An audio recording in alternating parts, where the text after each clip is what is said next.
Musikku, lagu-lagu Indonesia yang kamu banget.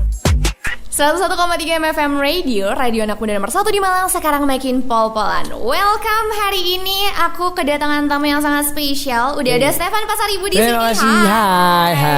Wih, tepuk tangan dong, boleh dong tepuk tangan biar agak rapi gitu.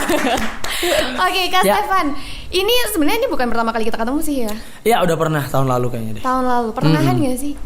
Kayaknya sih aku udah lupa deh. Kayaknya tengah deh. Agustus mungkin ya, Juli, Agustus. Kayaknya. Tapi waktu itu nggak di sini. Ya. Gak langsung main ke MFM ya kan. Ya. Kita sempat ngobrol-ngobrol di luar People. So gimana kabarnya? How's life? Great. Alhamdulillah. What about you?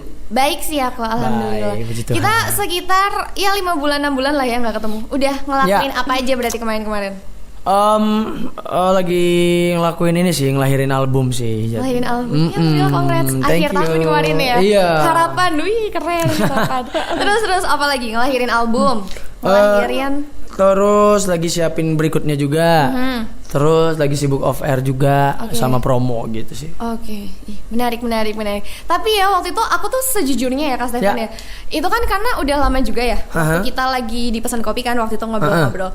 Terus habis itu kayaknya waktu itu tuh aku kayak masih belum terlalu mengenal Kak Stefan gitu. Karena waktu itu kan waktunya juga singkat banget.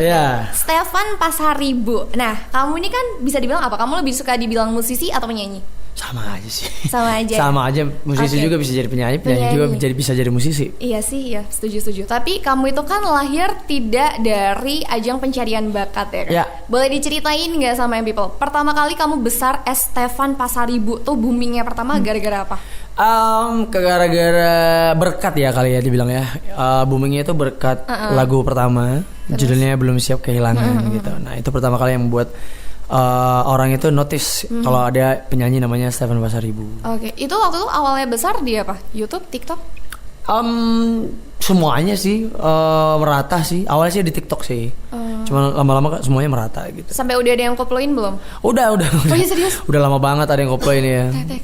Tapi kamu nggak apa-apa nggak kayak gitu? Nggak apa-apa, aman-aman aja. Soalnya kan ada ya beberapa penyanyi yang kayak nggak bisa nih ya lagu aku kayak gini, nggak boleh digini-giniin. Kemarin juga sempat rame kan? Iya sih. Cuman kalau menurut aku ya, cover. kalau selagi mereka bisa lebih menikmati dengan versi seperti itu, why not gitu. Aman-aman aja. Nggak apa-apa ya? Nggak apa-apa sih. Apresiasi juga nggak sih buat penyanyi cover? Iya, betul. Tapi kamu dulu Kak, kamu mengawali karir juga sempat cover gitu nggak? Iya, makanya aku ngerti dilema pengcover itu gimana, izinnya gimana. Makanya aku ngerti banget, makanya aku nggak apa-apa kalau ada yang coverin lagu aku gitu. Tuh, berarti kalau kamu mau coverin lagunya Stefan Pasaribu boleh? Boleh banget dong. Boleh ya, tapi harus tetap kasih ini ya kredit lagu siapa gitu. Judul lagunya apa?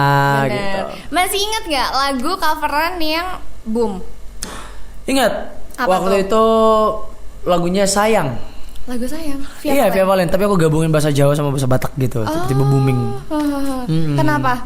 Maksud aku, kenapa kamu nggak covernya terus kayak, kayaknya mau ini deh, naikin juga budaya Batak apa gimana? Iya, karena aku kan cinta jadi orang Batak gitu. Dan lagunya juga bahasa Jawa. Jadi aku pengen gabung, jadi mendoin ya. Jadi aku karena sekarang juga lagi di Malang ya. Jadi di Malang. Jadi aku gabungin gitu. Dan puji Tuhannya respon masyarakat itu baik gitu. Menarik nih. Tapi ya, coba kita tarik lagi agak ke belakang, nggak apa-apa ya? Kamu kan orang Batak. Nah, di pikiran aku nih ya, entah mengapa menurut aku tuh orang Batak tuh selalu semuanya bisa nyanyi. Bener nggak? Emang kayak gitu? Nggak juga sih. Mungkin mostly kali ya kebanyakan bisa nyanyi karena mungkin di keluarganya, apalagi di gereja-gereja itu pasti pada nyanyi. Cuman kalau semuanya sih kayaknya nggak juga deh kayaknya. Kalau keluarga kamu sendiri? Ngenalin kamu nyanyi dari kecil atau kamu baru-baru waktu udah gede atau gimana? Kalau nyanyi itu dari usia 4 tahun sih dikenalinnya. Nah ini seru nih, gimana nih perjalanan karir musik seorang Stefan Pasaribu? Asik. Awalnya itu diperkenalkan musik itu di usia 4 tahun, terus dilatih sama mama. Terus? Dan bapak itu orangnya sangat mensupport anaknya apapun yang anaknya lakukan selagi itu positif. Dan papa juga waktu itu ngajarin main musik juga sekedar. Dan setahun kemudian setelah matang baru aku nyanyi di usia 5 tahun gitu, di depan umum. Dalam waktu yang cukup singkat ya, dari 4 tahun ke 5 tahun gitu. Iya, tapi mati-matian belajarnya tuh waktu itu. Oh ya, sempat les vokal nggak? Ya sama mama. Karena mama apa? Mama guru vokal. Bukan guru vokal ya, cuman dia sering ngelatih paduan suara mungkin. Oke. Dan suaranya juga bagus, makanya aku dilatih lah dengan Sama. cara dia. 4 tahun ke 5 tahun, 5 tahun udah mateng. Belum matang, tapi harus sudah harus tes mental sih. Jadi harus sudah berani menghadapi masa itu gimana gitu. Oh keren. Terus 5 tahun sampai akhirnya kamu bisa udah segede ini move ke Jakarta, itu momennya apa? Emang kamu tuh maksudnya apa ya? Kalau dari usia 5 tahun ya, emang udah kepikiran kayak mau jadi musisi Iya, karena waktu dikenalin musik itu aku langsung jatuh cinta sama musik. Hal yang buat aku jatuh cinta pertama kali selain orang tua aku yaitu musik. That's why aku ini boleh percaya apa enggak, cuman Tuhan itu selalu menggariskan takdir kita atau tujuan hidup kita kemana gitu. Jadi aku ngerasa kalau tujuan hidup kita adalah ada di musik ini gitu. Makanya aku nggak pernah berubah dari dulu sampai sekarang. Dari kecil. Berarti kalau ngisi biodata cita-cita penyanyi. Iya, pasti jadi musisi, penyanyi gitu. Oh ya sumpah. Nggak pernah tuh kepikiran kayak dokter, nggak pernah. guru. Sama sekali. Nggak mau. Ya, karena udah hati di situ. Gitu. Dari kecil udah ini ya, udah punya aku tahu nih aku maunya apa. Dan diimanin gitu dan terus dipercayain ya. Akhirnya terjadi bener. gitu. Oke. Momen akhirnya kan kamu berarti ini besar di mana? Padang. Aku sampai SMA itu di Padang Sidimpuan. Oke. Terus kuliah sampai sekarang udah 10 tahun berarti. Aku di Jakarta. Apa momen pertama yang bikin kamu ini kayak waktu yang aku pindah nih, merantau nih? Dari SMA kali ya, kelas 1 itu aku udah ngerasa kayaknya chance yang lebih besar itu kalau aku itu ke ibu kota gitu. Sekalian juga aku nggak mau menunggu menunggu momen di sana. Jadi aku juga ngejar momen dengan cara aku kuliah musik juga. Aku buat konten-konten juga. Jadi aku nggak mau nunggu gitu. Kuliah di mana? Di IKJ waktu itu. Oh, di IKJ. Iya. Dan move ke Jakarta ya. Akhirnya mulai untuk bikin karya. Iya, betul. Tapi ya pertanyaan selanjutnya nih Kak Stefan. Kalau orang tuh kan kadang ya ada beberapa yang aku ngerantau ke Jakarta. Aku tahu nih aku pengennya jadi musisi, tapi beberapa orang tuh mikirnya kayaknya aku bisa nih untuk ya udah sih produce musik sendiri. Tapi kan kamu ikut sama label. Manajemen. Kenapa? Karena aku merasa nggak ada yang namanya Superman itu gitu. Oke. Jadi kalau kamu sendiri mungkin di awal berhasil, tapi buat maintain ini tuh butuh tim gitu. Oke. Makanya nggak ada yang namanya Superman, tapi yang ada yang namanya super team. Gitu. Iya sih. Jadi tim ini aku. Timnya? Ya ini semua tim. Jadi kalau nggak ada mereka, mungkin Stefan nggak bakal ada di sini saat ini. Gitu. Stefan mungkin juga nggak bakal menghasilkan karya-karya baru. Gitu. Jadi jangan pernah merasa puas dan jangan pernah merasa kamu itu sudah di atas gitu. Catat. Jangan pernah merasa puas dan jangan pernah kamu sudah merasa di atas, ya kan? Karena namanya hidup itu ya. Aku tuh pernah juga dikasih tahu sama temanku, kayak namanya hidup itu selalu ada momen yang terbentur sampai akhirnya terbentuk gitu. Tapi ketika kita udah terbentuk juga yang nggak bisa dipungkiri kita akan terbentur lagi nextnya. Gitu. Ya proses lah ya. Karena dari 10 kesempatan mungkin kamu bakal berhasil cuma 1. Dari 10 kesempatan? 9 ini bakal gagal. Iya sih. Kenapa? Tapi ada positifnya. Itu untuk melatih mental kamu, mempersiapkan kamu kesuksesan yang ke-10 itu. Jadi kalau kamu nggak siap untuk sukses, kamu nggak bakal bisa sukses bertahan lama gitu. Jadi itulah uniknya cara kerja Tuhan itu. Terkadang kita dibenturkan kiri kanan itu bukan karena Tuhan nggak sayang, tapi Tuhan pengen kita belajar gitu. Aku nggak nyangka loh ngobrol sama kamu bisa. Karena kalau yang aku udah lihat dari sebelumnya ya di TikTok, di YouTube segala macam ya, Stefan ini kayak aku melihatnya sosok ya udah santai aja nih. Tapi aku baru mendapatkan sisi yang deep juga nih orang gitu. Ya kalau tergantung pembicaranya, makanya kalau memang kita lagi mau dalam bisa, kalau mau kita bercanda juga bisa. Sangat inspiratif ya. Balik lagi. Akhirnya 10 tahun udah di Jakarta nih ya. Dan mengeluarkan album pertamanya di tahun 2023. Betul. Yang judulnya adalah Harapan. Why? Kenapa Harapan? Karena di dalam 9 lagu ini, di dalam album Harapan ini tuh tersirat makna harapan di setiap lagunya. Kayak misalnya Belum Siap Kehilangan, itu tersirat makna harapannya adalah dia pengen ketemu lagi sama orang yang dulu pernah ada di dalam hatinya. Tapi even itu dia nggak bisa ketemu lagi, at least minimal itu dia bisa melupakan orang ini gitu. Setuju. Walaupun susah banget. Butuh proses lah. Iya, tapi kalau secara keseluruhan makanya kenapa namanya Harapan? Karena aku pengen banget album Harapan itu menjadi harapan bagi banyak orang gitu. Bagi orang sekitar aku dan bagi orang yang belum punya harapan. Karena di 9 lagu ini adalah perjalanan hidup kamu. Semua orang. Oke. Makanya aku pengen buat lagu yang relate sama orang biar apa? Biar mereka gampang mencerna lagu ini gitu. Setuju. 9 lagu berarti ada lagu apa aja tuh, Kak? Ada Belum Siap Kehilangan. Siapa kehilangan? Hatiku di Kakimu. Tak Pernah Cukup. Oke. Cinta Telah Terlambat. Ku Tak Mampu Lagi. Oke. Bukan Milikku Lagi. Cinta dan Luka. Cinta dan Luka. Kaji Ulang. Dirimu Hanya Dirimu. Oh, oke. Gitu. Banyak ya. Ini ada 9 lagu yang Ya. Sejujurnya aku belum dengerin 9-9-nya sih, Kak. Baru yang aku udah mulai nanti setelah Belum Siap Kehilangan udah jelas Ya. itu serame itu ya kan di mana-mana. Terus sama ini Kaji Ulang sama Cinta dan Luka. Baru itu sih yang lain. Gimana belum. gimana ininya respon? Jadi sebenarnya kita udah sempat ngobrolin sih. Apa ya, tuh? duluan. Yang mana? Yang Kaji Ulang sih. Apa ya? Kenapa ya? Dari kemarin tuh juga orang bilang Kaji Ulang. Kenapa Oh iya? Ya? Iya. Jadi sebenarnya aku lagi mempersiapkan video klipnya. Udah selesai malah syutingnya. Tapi belum Kemarin di rilis kan Jogja. ya? Rilisnya kalau nggak salah bulan depan. Oke. Nah, mungkin siapa tahu cocok sama orang-orang. Kayaknya karena sebelumnya itu yang bulan lalu itu yang aku rilis itu adalah Aku Tak Mampu Lagi. Oke. Itu tentang toxic relationship. Jadi buat sekarang itu aku pengen siapin yang Kaji Ulang. Kenapa? Karena ternyata di saat orang toxic relationship itu juga booming, ternyata ada lagi yang booming. Ketika orang itu nggak berani buat ngomong gitu. Nah, itu. Takut, semuanya tuh serba takut Iya sih. gagal. Kenapa? Karena manusia semakin dewasa, semakin besar, semakin takut ke bawah. Misalnya aku kasih analogi ya. Gimana tuh? Kita waktu kecil, mungkin yang nonton atau aku juga, kita nggak bakal takut naik ke pohon, Bener. nggak takut jatuh, nggak takut apa gitu. Ya Ya, udahlah, kita ya naik pohon kayak aja, nggak ada yang nothing tulus dipikirin. aja, setuju, Semakin setuju. kamu dewasa, semakin banyak yang kau pikirin. Salah satunya, kalau aku jatuh, kalau aku gagal, gimana orang-orang yang selama ini mendukungku? Iya. Dan pasti kita bakal pikir kalau jatuh itu sakit. Sakit. Makanya orang makin dewasa, makin besar, semakin pengen mengurangi resiko. Setuju. Tapi sebenarnya semakin kita mengurangi resiko, semakin kita takut untuk melangkah, semakin kecil kemungkinan kita untuk berhasil.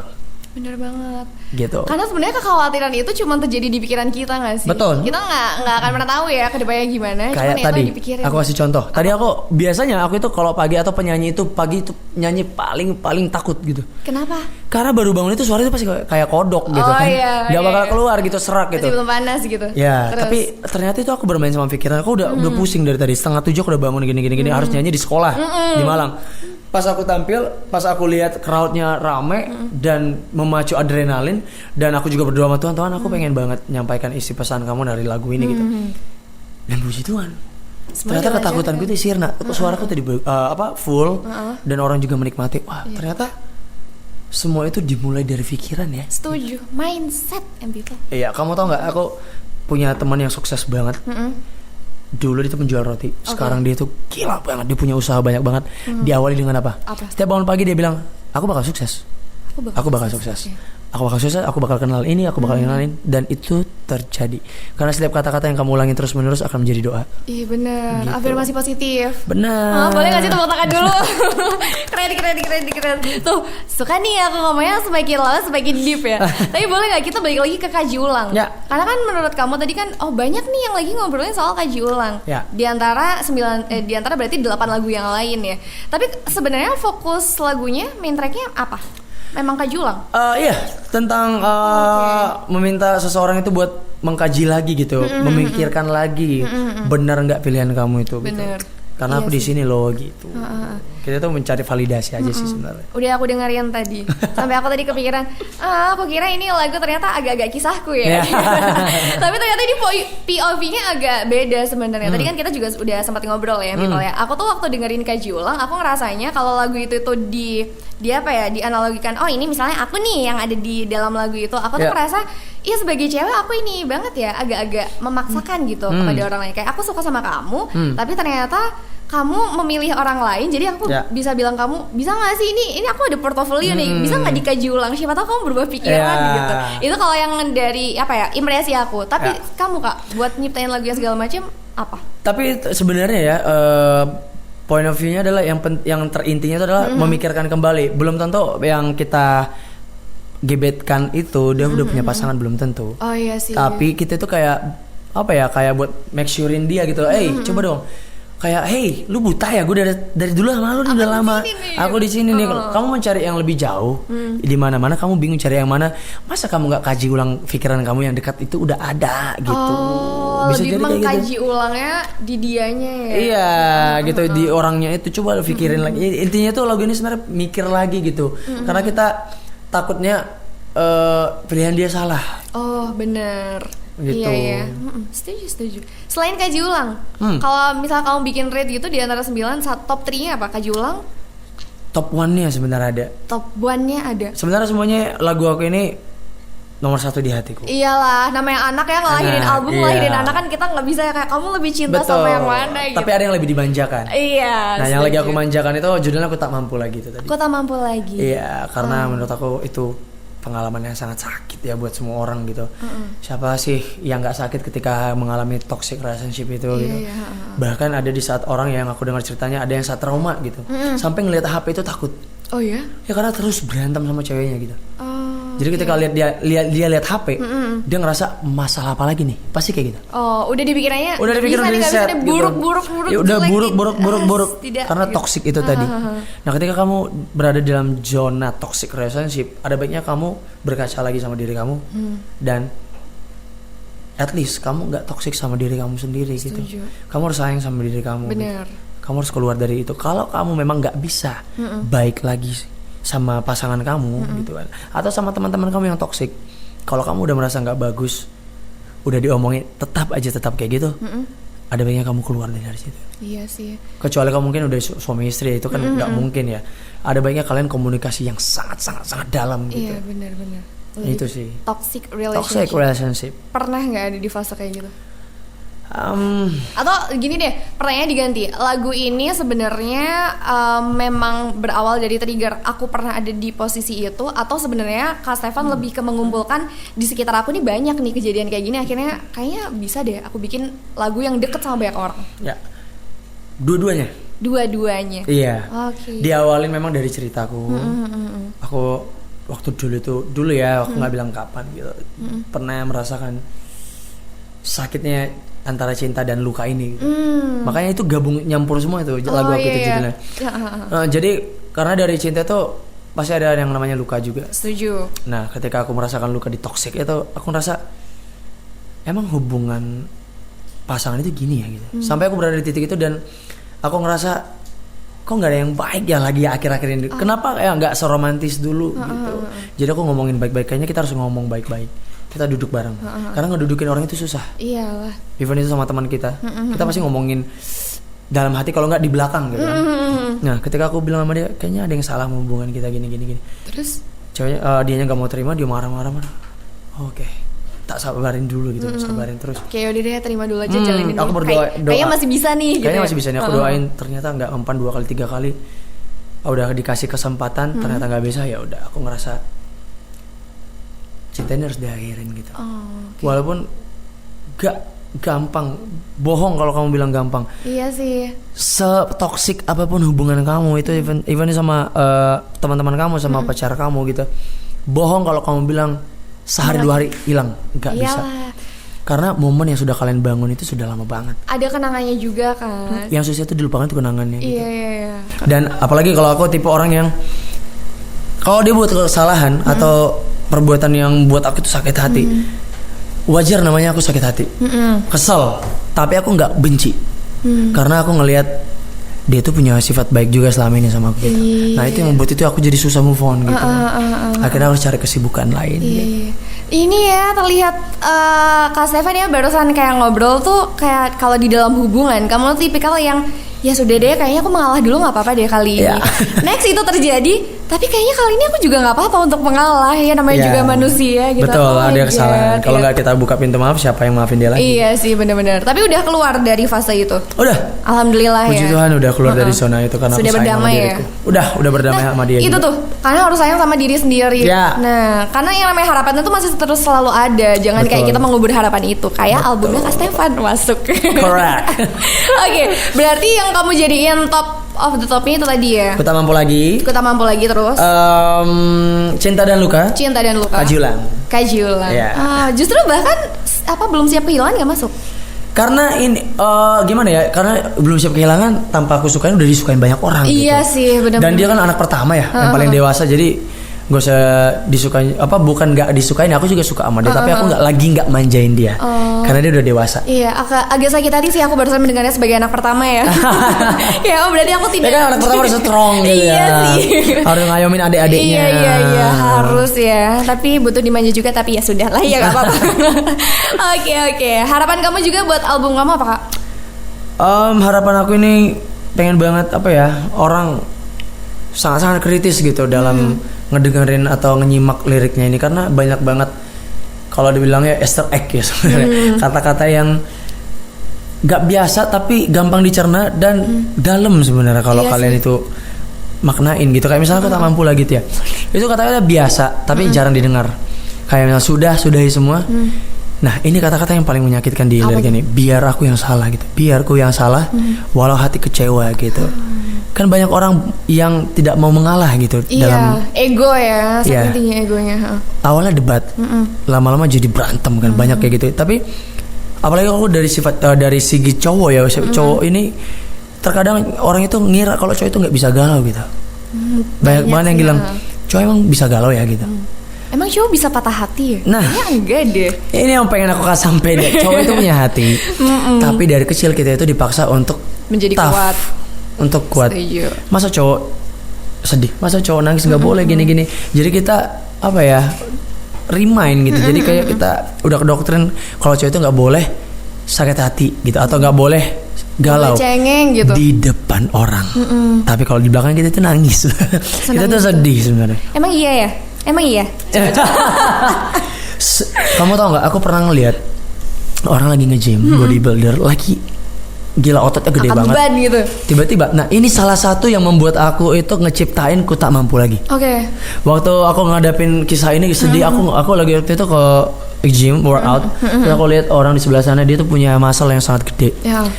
Dia lagi angkat beban, tiba-tiba dia nerima telepon gitu dari nggak tahu dari mana, pokoknya atau istrinya atau pokoknya cewek. Oh langsung dia kayak halo sayang gitu. Tapi sakit takutnya, oh iya sayang, iya apa gitu. Dia diam seketika, dia diam. Aku nggak tahu masalah apa, dia nangis. Oh my god. Dia nangis terus dia ke kamar mandi. Aku nggak tahu, aku kepo, aku ikutin pura-pura kencing. Aku lihat dia kayak di kamar mandi gitu, benar-benar gitu. Oh gitu. Iya terus. Nah yang pengen aku sampaikan adalah sekuat apapun kamu di luar, fisik kamu segede apapun, hati kamu itu tetap lembut gitu. Bener, setuju. Makanya ada orang yang keras banget, jangan dilawan dengan kekerasan, gak bakal bisa. Iya, tapi kalau kamu ke bawah, kamu rendah, dia tuh bakal ikut sama kamu. Iya. Gitu. Catatan keberapa ini sudah? Wow, banyak ya. Itu kalau harapan dari Kak Stefan sendiri. Kalau ngomongin masalah proses album segala macam, MV udah keluar berapa dari 9 lagu yang udah ada MV-nya? Yang ada MV-nya 4 lagu yang sebelumnya, yang belum siap kehilangan, hatiku di kakimu, tak pernah cukup cinta terlambat, dan yang terbaru itu ku tak mampu lagi tadi. Itu yang udah ada MV-nya? Udah ada. Oke, yang lain masih on proses atau udah tinggal upload aja nih? Belum, kaji ulang ini lagi diproses, bentar lagi bakal keluar. Wih, ditunggu. Boleh di-spill nggak boleh ya? Masih belum ya? Aku juga belum tahu sih tanggal tepatnya di mana. Tapi udah selesai video klip udah selesai tag, karena waktu itu kita sambil tour, sambil di Jogja waktu itu kita buat di Jogja. Iya.